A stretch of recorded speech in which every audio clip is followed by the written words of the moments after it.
We're now joined by Michael Sweet of STRYPER. How are you today? I'm doing good. How are you? Doing fantastic. We're just talking about, Southern California, of course, known for its beautiful weather and scenery, and you get up and move to the East Coast. Tell us about, your decision to move there 20 years ago and, what you love most about that. Obviously, you travel a lot, but why do you call that home? Well, my wife at the time, Kyle, she grew up here. Okay. So we have two kids, and we wanted to kind of start over and raise the kids in a better place. We were living out in California. I grew up out there and was born out in California. Yeah. And we just made the move 20 years ago in 1995.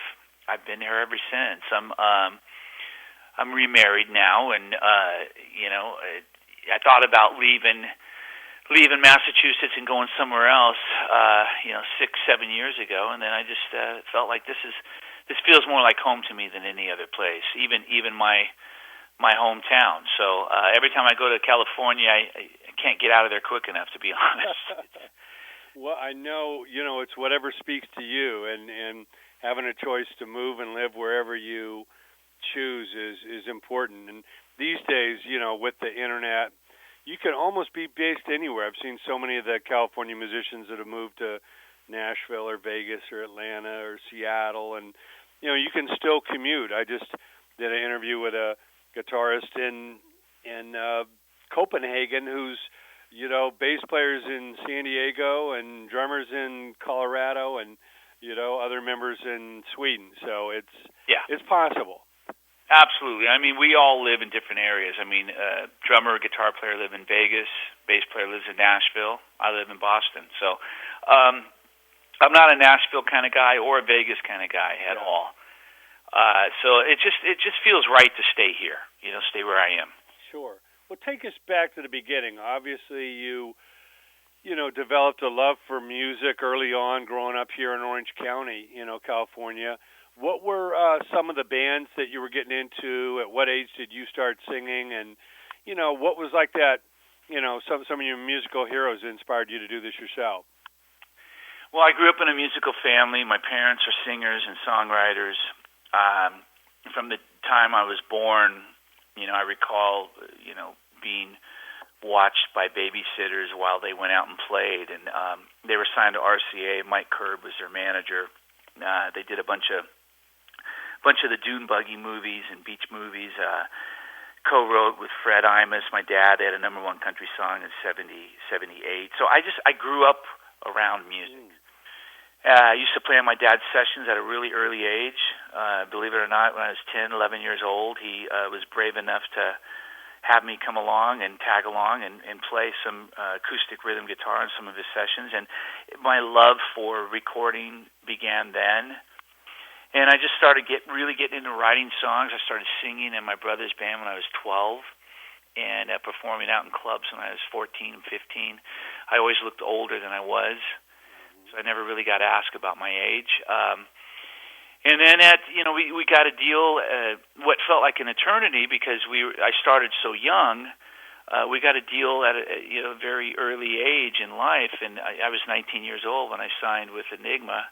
And we released our first album back in 1984. Yeah. So it just happened so quickly, and from that point on, from '84 to now, we're still producing, writing, recording, touring, and still together with the original lineup. So it's pretty amazing, actually, in today's music really world. It is. You're one of the rare ones, and you have all these side projects and other things you can get into, but you can always go back to the band, and everybody's still alive. Everybody's still with it. We're still with it, and I think we're all healthy. There's no major health concerns at the moment, and everyone's able to go out and tour, and we love what we do. We're passionate about it still and excited about it, and I think that translates over to the recordings. Sure. You can hear that in our latest album. We have fun doing what we do. So I think we still got some life left in us, and who knows, maybe we'll get another 30 plus years in. I doubt it, but you never know. You never know. Stranger things have happened. Now, Yep. Growing up in Orange County, obviously there was a lot of big music shows here, being in California. What was the first big, like, rock production you saw, whether an arena or stadium show, where you just blew your mind on the spectacle of, the presentation? Well, I mean, the first show I ever saw, big rock show that I went to, was Elvis Presley, believe it or not. Wow. And that was my first concert at what the was LA, the venue? The LA Forum. Okay. And it just so happens to be the night that Led Zeppelin was in the house as well. Wow. And they got to meet him. Now, I didn't know that at the time, but I found that out later, and I thought, wow, that's pretty cool. And I was just a kid, really, really young, And later on, as I got more into hard rock, my first, show in terms of the crazy production, as you just put it, technically would have been Kiss. Yeah. I saw Kiss at the Forum as well. And then, I started getting into heavier music and seeing bands like Van Halen and Judas Priest and whatnot, and it just kind of went from there. I wasn't one of these guys that went to every show and saw hundreds and hundreds of shows. I would go check out the hottest band or the talk of the town, and then go and kind of try to hone in on my skills and write songs and play and worry about our band, But yeah, I appreciate a lot of bands. There's a lot of influences on me growing up. And those were some of them. From Elvis to Creedence Clearwater, and then moving into Aerosmith and Kiss and Van Halen, Judas Priest, Journey. I mean, my musical style is very eclectic in terms of what's influenced me. Well, it's great to have, deep roots, and you're talking about, artists like Elvis. Some may not equate him as being a hero of Led Zeppelin, being the rock gods they were at the time, but I heard that they were so humbled in the presence of Elvis. They were like little giggly schoolgirls. They said they were speechless, Absolutely. with the king. Yeah, and I mean the thing is about no matter what time period or era or genre it is, I mean you got to have respect for your forefathers, and all the people that came before you that made all this happen. And obviously Elvis. I grew up in a home that loved Elvis, and he was a big influence of mine. Certainly an inspiration musically, Well, it's very important to me. I haven't been involved in the industry for 40 years and playing forever, and music means everything to me. Is these pioneers? Some of our pioneers of rock and roll are still alive, like a Chuck Berry, Little Richard, Jerry Lee Lewis, and these guys are passing on at a rapid rate. With of course B.B. King and so many people have passed recently. I think it's very, very important for us to show them the love and the respect we have, that they knock down doors that we all went through while they're still alive. I mean, seems like so many people wait to see the obituary and they go lay a flower on their Hollywood star or something, and I don't think that's enough. I think why these gentlemen are alive and need to be respected as the pioneers and trailblazers they are. I agree. I couldn't agree more. And sadly, I mean, it definitely makes me a little bit on the angry side sometimes when you see the opposite, almost disrespect towards some of them. And it's really sad to see, because you're right. We wouldn't be here without them. They open doors, and all the young bands and up and coming bands need to go back and do their homework and educate themselves on why we're here and how we got here, for sure. Well, you guys, speaking of trailblazers, obviously you had Church in the Home and you have your beliefs, and, coming out in that scene in the 80s, you had a lot of, bands trying to be as hard as they could be, your Slayers and your, the metal that was coming out of L.A., everything after, Van Halen, and, you guys, were proud to be Christian, and, let the music do the talking. You weren't, overly beating people over the head with it, but, you didn't hide your beliefs. And I know it was not always easy. These bands, found you an easy target as far as the lightweights when they're all trying to be so satanic and and black and hard. Talk about the perseverance through all that, and knowing that you really had something different to offer, and more importantly, you had something you believed in.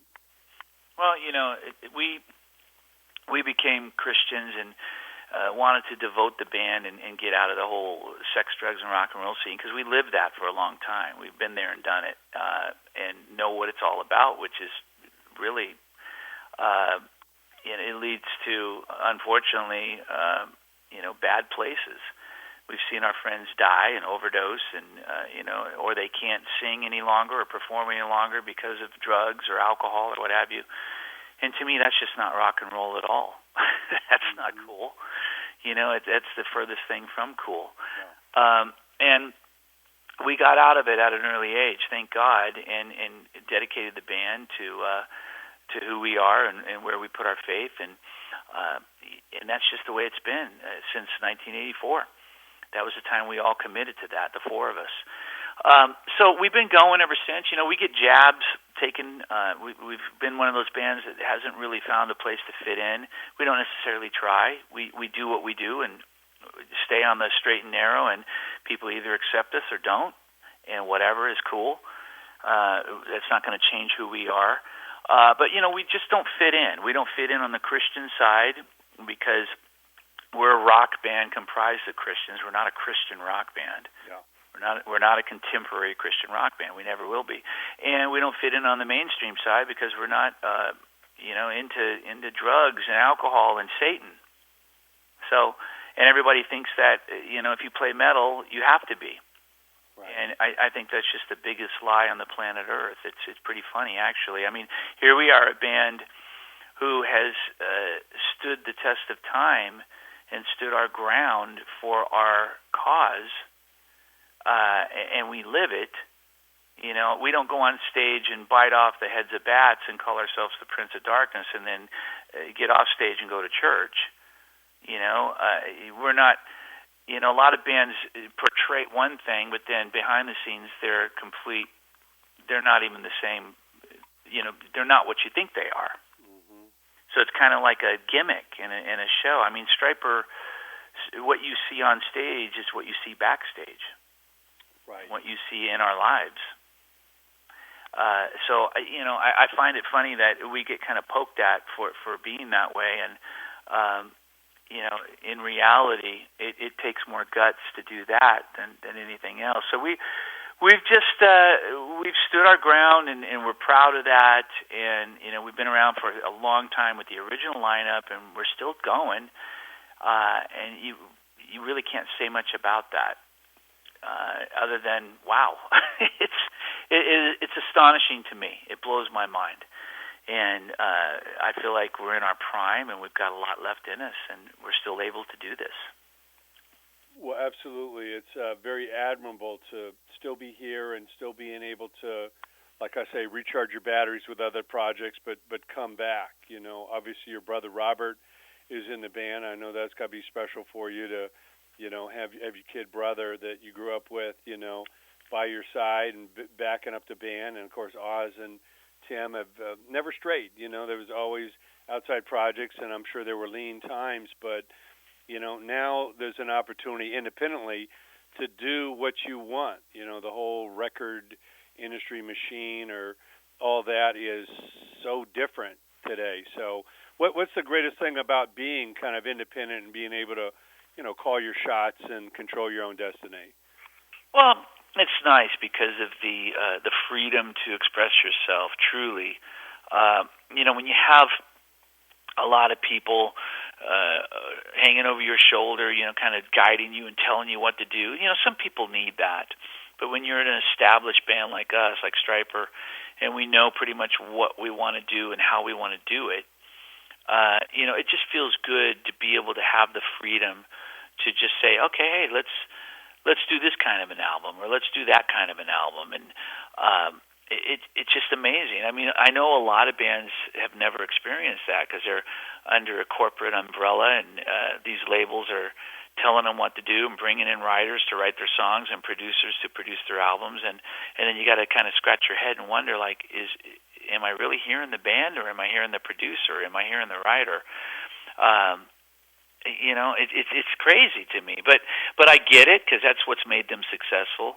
But Stryper's had we've been very fortunate to have that freedom and that creative control to be able to just do what we want to do and how we do it. And it's very important to us, because we have a particular way of expressing ourselves, and it's very unique, and we don't fit into any mold at all.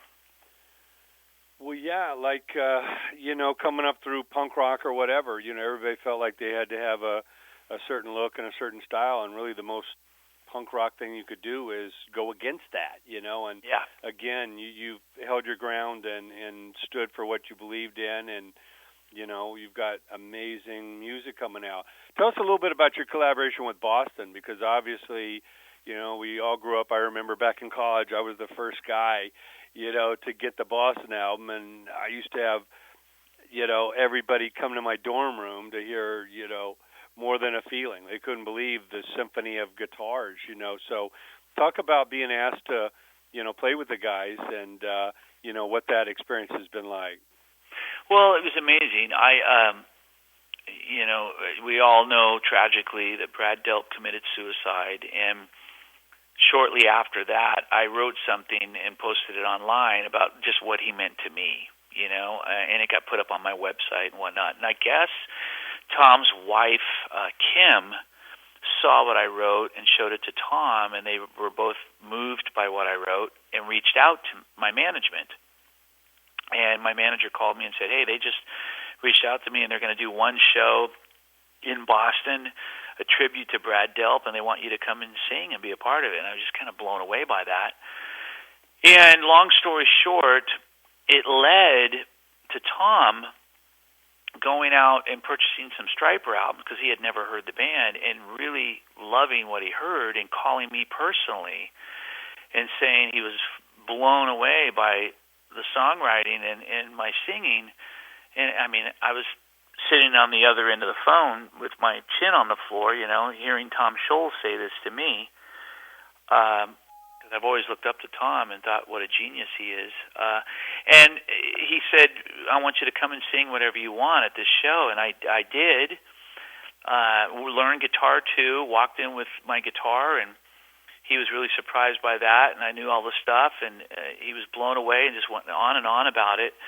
I went and performed. I got to sing More Than a Feeling and Peace of Mind, Rock and Roll Band, and what was going to be their last show wound up opening the door to another tour, and me being asked to join the band. And he came backstage after that show and said, this was amazing, we love you, and I want you to join the band. And I did, and I went and toured with them in 2008.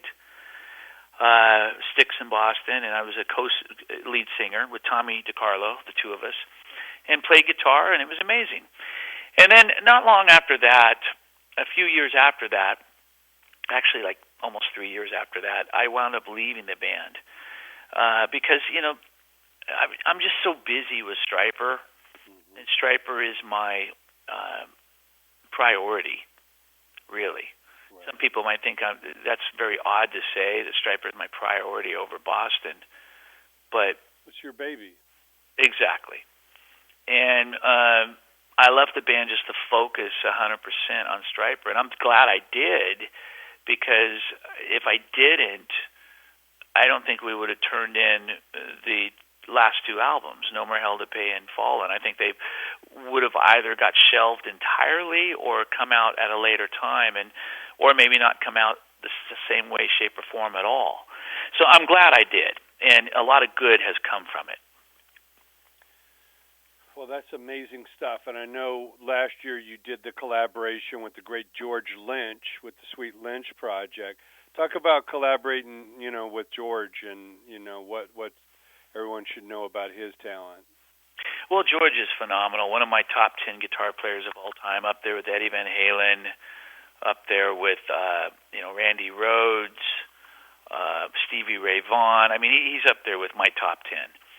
And I was asked by Frontiers Records if I would like to be a part of a supergroup and be the singer. He had another guitar player in mind. I suggested George. He loved the idea because I knew George.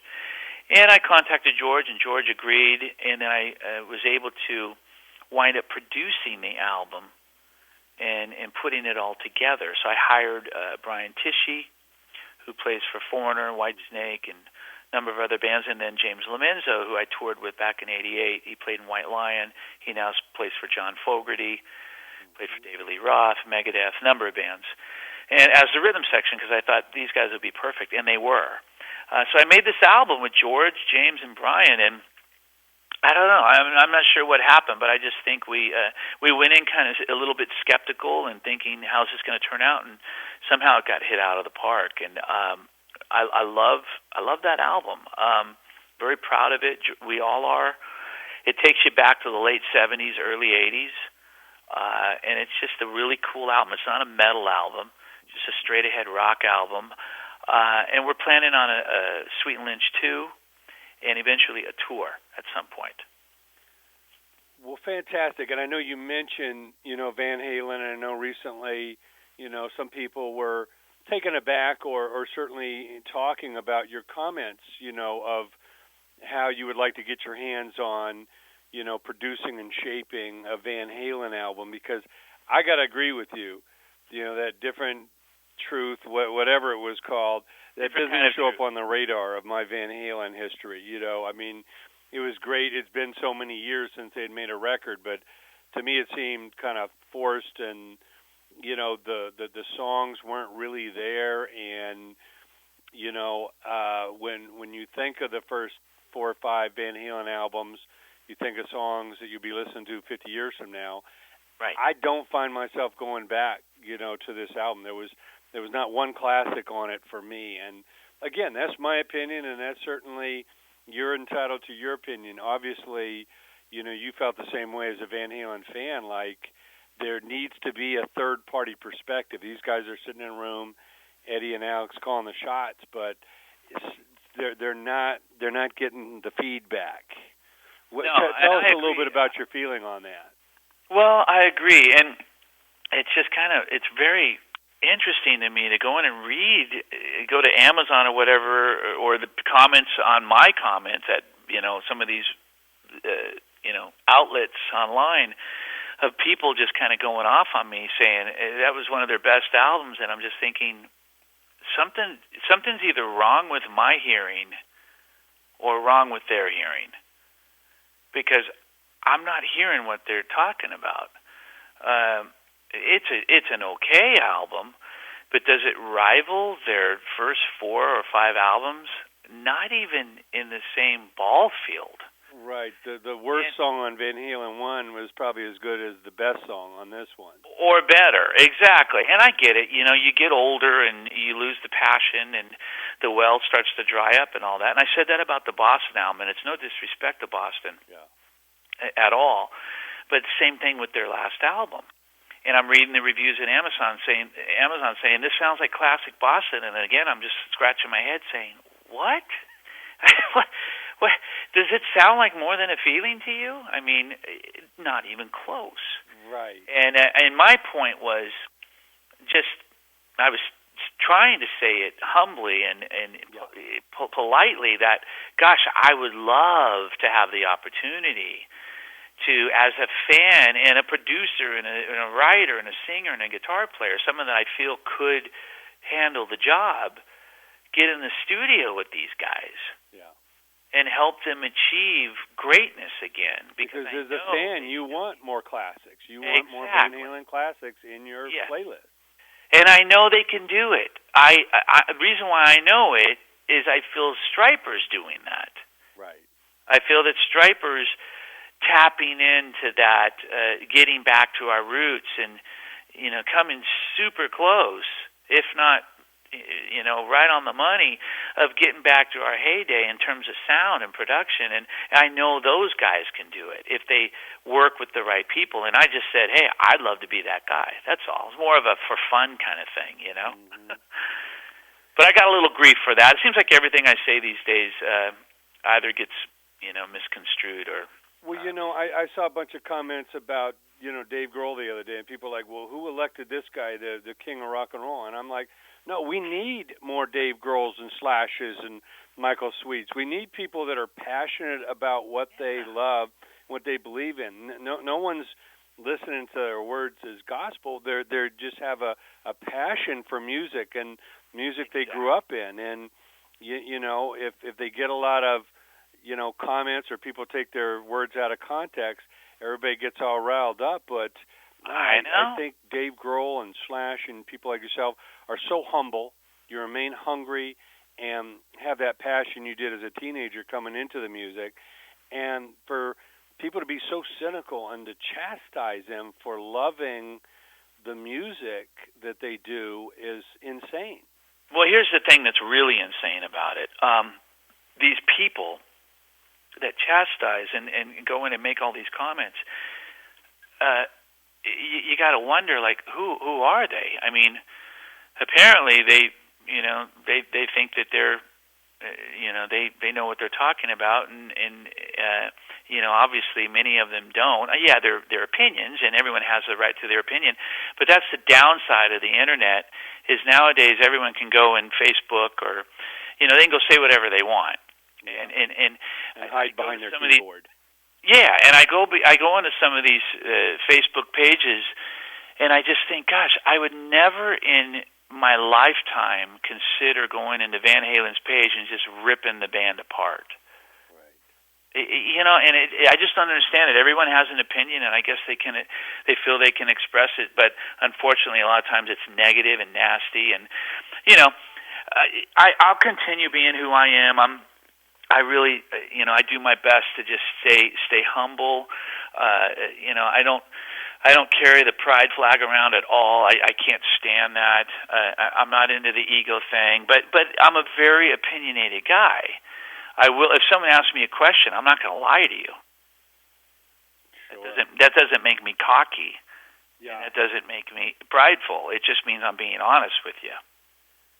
Yeah, I'm shooting straight. There's obviously a lot of changes in technology and in the industry, and you and I probably miss a lot of, the way it was and coming up, and people having more choices and, record stores on every corner. And it just seems like, technology and creativity have to find a way to get along because, just for having an opinion or a passion for something is not wrong. Absolutely. No doubt about that. So anyway, there's a story on that, and maybe someday you'll see me working with someone like that. And I tell you, if I ever get the opportunity, I think people will be pleasantly surprised. Yeah, well, I hope for that because it's like I say, it's been many years in my book since Van Halen with David Lee Roth had a great song. What was it, 1984? I mean, it's been a long time. I know, and I mean they did that thing a while back, quite a few years ago, where they released a couple songs with David Lee Roth, and those were cool. But it's just still there's something that's been missing for a long time. Yeah, and it's still there. It's still there. You just got to dig deep, and you can find it. A lot of times it takes someone that can help pull that out of them. That's what Accept did. Basically, they have a producer who's a big fan. Yeah. And he sits there, and he tells them, they'll play a riff, and he'll say, "No, that's not Accept. Right. That doesn't sound like the great stuff, And he'll keep working them until they get it. And their last few albums have been great. Sure. You need someone to guide you. It brings us to Fallen. We're very excited about the new STRYPER album. Talk about the making of these songs. What you feel most proud of achieving creatively, with Fallen? Well, I mean, I'm very proud of being able to rival, and I feel that it's comparable to our best, which was, Soldiers Under Command, To Hell with the Devil, The Heyday. Mm-hmm. And I think that No More Hell to Pay was right up there. And then I think Fallen, it feels good to kind of change your sound a little bit, but yet still stay true to who you are and what the fans want. I think we've done that with Fallen. It's one of our heaviest albums, not just in the heavy metal sense, but it's just got this attitude to it. And it kind of, punches you, you feel like you're getting in a boxing ring, and you're duking it out with the album. You're kind of getting hit up and down and from all sides, and it's just a power punch. And we're really thrilled about it. The sound of it sonically, I think, is some of our best. It's got a mix of the old with the new. That's real hard to do. It's hard to stay relevant, but stay true to who you are and keep your sound. A lot of bands aren't able to do that. They keep their sound, and their albums sound cheesy or dated, or they go too modern, and then the fans don't relate to them anymore. Right. So and we went through that. We made an album that was more modern, and the fans couldn't relate, and then we made an album that wasn't as sonically up to par, and I think we finally tapped in to what we needed to with the last few albums, and especially Fallen. So we couldn't be more happy and proud. The numbers, I mean, honestly, in this day and age, record sales just keep declining. Yeah.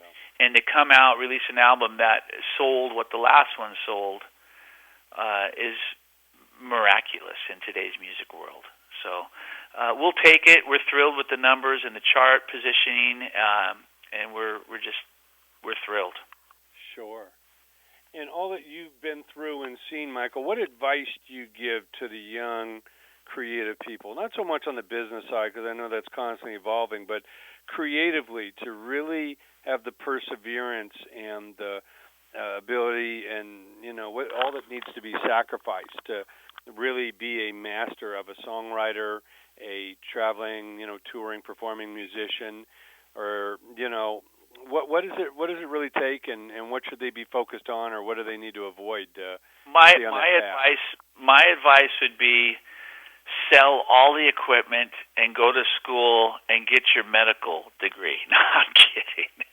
I would say just stay who you are, stay passionate about what you do, and don't ever let anyone try to change that or beat you down. I write songs about that, just keep your head high, stay focused, don't lose sight of your goals, and someday you will meet them. I'm not talking about, $10 million in the bank or anything like that. I'm just talking about achieving what you want to achieve. If it's a song you want to write, or a person you want to work with, or just keep on the straight and narrow, and do it for the love of it, not because you want to make the money. When you start letting the money or the fame become the focus, that will consume you. Keep the passion and the love for the music, and the rest will fall into place. Well, Michael, it's always a pleasure. You're certainly a great example for keeping this music, alive. Congratulations on an amazing album with Fallen. We're going to spread the word. Stryper is back in a big way, and can't wait to see you out here on these stages back in your homeland of California. Well, I appreciate the time as well, and look forward to getting out there and performing again. And thank you for your support and for everyone listening, and God bless you guys.